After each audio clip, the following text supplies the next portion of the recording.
आज रात कीव का पूरा दहन कर सकते हैं पुतिन। पुतिन ने ब्लैक सी में अपने शिप को लगा दिया, फाइटर शिप को, और सबमरीन भी हैं वहाँ पे लगी हुई हैं जिस पे मिसाइल लोड कर दिया गया है। और आज हो सकता है कि बहुत बड़ी तबाही हो यूक्रेन में।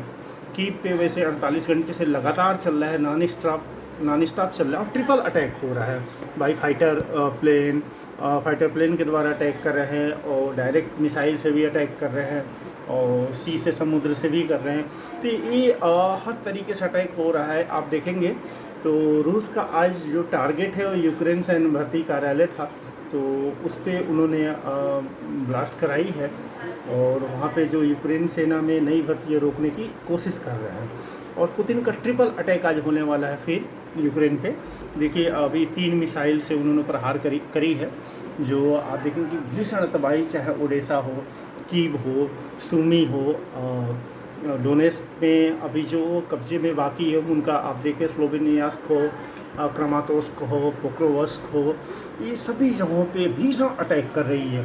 और यूक्रेनी सेना ने पीछे हटना शुरू कर दिया है। खार्किव में भी देखिए, ज़ेपोरिज़िया में भी नए इलाके खाली करना शुरू कर दिया है।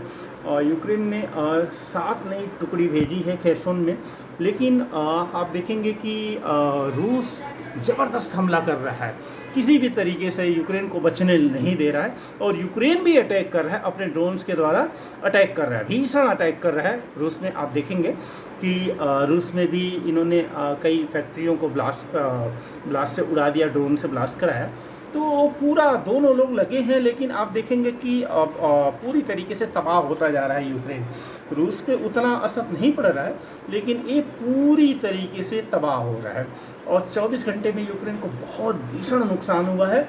और देखेंगे कि 1265 सैनिक यूक्रेन के मार दिए गए हैं 24 घंटे के अंदर।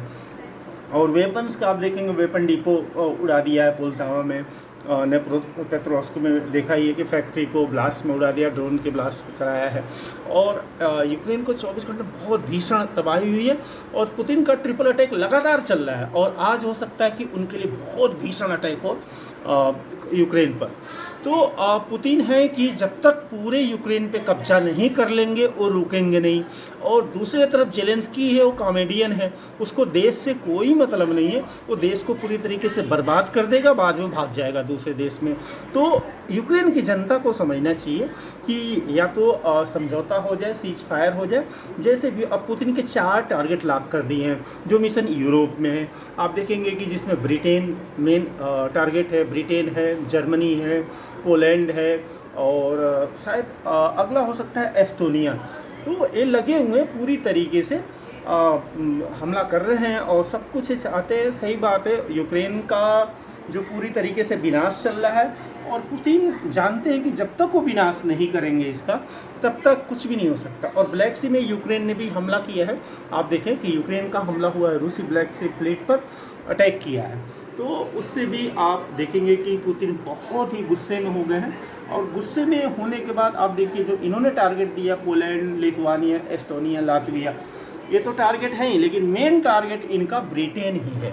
ब्रिटेन को ही तबाह करना है, क्योंकि वहाँ की MI6 ही हर जगह युद्ध भड़का रही है। तो क्यों ना सभी कंट्री मिलकर MI6 पे अटैक कर रहे हैं, MI6 को ही ख़त्म कर दें, क्योंकि MI6 हर जगह युद्ध में इन्वॉल्व है और लड़ाई को आगे बढ़ा रहा है। MI6 जो ब्रिटेन की इंटेलिजेंस ब्यूरो है, तो उस पर आप सभी लोगों को ध्यान देना होगा कि MI6 के साथ क्या करते हैं रूस। करेंगे जरूर, चूँकि अभी ब्रिटेन में शायद वो कभी भी न्यूक्लियर ब्लास्ट करा सकते हैं। तो न्यूक्लियर ब्लास्ट होने के बाद क्या स्थिति होगी आप देख सकते हैं। अब रूसी ब्लैक सी फ्लीट पे इन्होंने हमला किया है, तो अब पुतिन का प्लान है कि पूरी तरीके से यूक्रेन को ख़त्म ही कर दिया जाए। और अभी तक वो लिटिल रूस मानते थे कि ये सब हमारे ही भाई हैं, छोटे बंधु हैं, तो इसलिए ऐसे किसी भी वेपन्स का यूज नहीं करेंगे जिससे हमारे भाइयों को कष्ट हो। तो अब चूँकि कॉमेडियन जेलेंस्की जो वहाँ का राष्ट्रपति, वो समझने वाला नहीं है, जो कि एक बार समझौता हो चुका था, लेकिन ब्रिटेन के उकसावे पे फिर उसने युद्ध समझौते को नहीं माना। तो आप देखें कि रूसी नेवी के जहाज़ में आग लगी हुई है, जिस पे अटैक किया है इस यूक्रेन ने। तो अब पूरी तरीके से दहशत है, और जर्मनी ने भी वर्ल्ड वॉर 3 की तैयारी शुरू कर दी, अपने सैनिकों की भर्ती कर रहे हैं पूरी अच्छे तरीके से।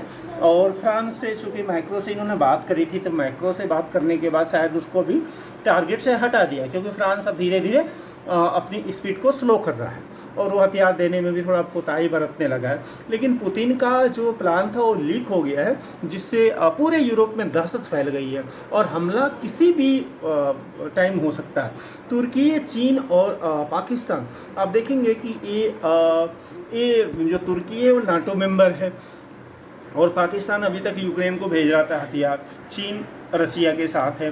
तो अब क्या होने वाला है कुछ नहीं कहा जा सकता, जबकि चीन ने कहा ही है कि ये जो अगर रूस हारता है तो हम उसको हारने नहीं देंगे, हम उसके पीछे खड़े हैं, क्योंकि उसको पता है कि रूस के बाद अमेरिका उसी के ऊपर अटैक करेगा। तो अगर उनके ऊपर अटैक करता है तो शायद बहुत ही कष्टकारक होगा। तो इसलिए अब वो चाहते हैं कि यहाँ रूस जीत जाए, उसके बाद वो ताइवान पे चीन अटैक करे। तो चीन को भी अपना विस्तारवादी मंसूबा छोड़ना चाहिए, क्योंकि पुतिन का विस्तारवादी नहीं है, यहाँ पे गलत जेलेंस्की था। जेलेंस्की को उन्होंने कहा कि नाटो मेंबर मत बनिए, और वो नाटो मेंबर वो बनना ही चाह रहा था, बहुत समझाया नहीं समझे। तो भाई कोई भी अपने देश के बॉर्डर पे खतरा क्यों आने देगा, क्योंकि नाटो पूरी तरीके से एंटी रूस है, एंटी रूस आप देखेंगे। और अमेरिका काफ़ी हद तक इन्वॉल्व था, लेकिन मेन जो उकसावे का काम करता है वो किया है ब्रिटेन ने, ब्रिटेन के प्रधानमंत्री ने किया है। तो इन लोगों को टारगेट ब्रिटेन को बनाना चाहिए। अभी जहाँ तक ये कि ब्रिटेन को टारगेट बनाइए, ब्रिटेन अगर गलती कर रहा है तो उसको बनाइए। दूसरे कंट्री को, एस्टोनिया, और इन लोगों को, एस्टोनिया के प्राइम मिनिस्टर कलाश ने काफ़ी ये किया था, ठीक है आप उसके ऊपर अटैक करिए, लेकिन जो कंट्री नहीं करता आपके ऊपर उसके ऊपर मत अटैक करिए। और अभी नॉर्थ कोरिया और सैनिक भेज रहा है रूस में, देखिए अब क्या होता है आने वाले समय में।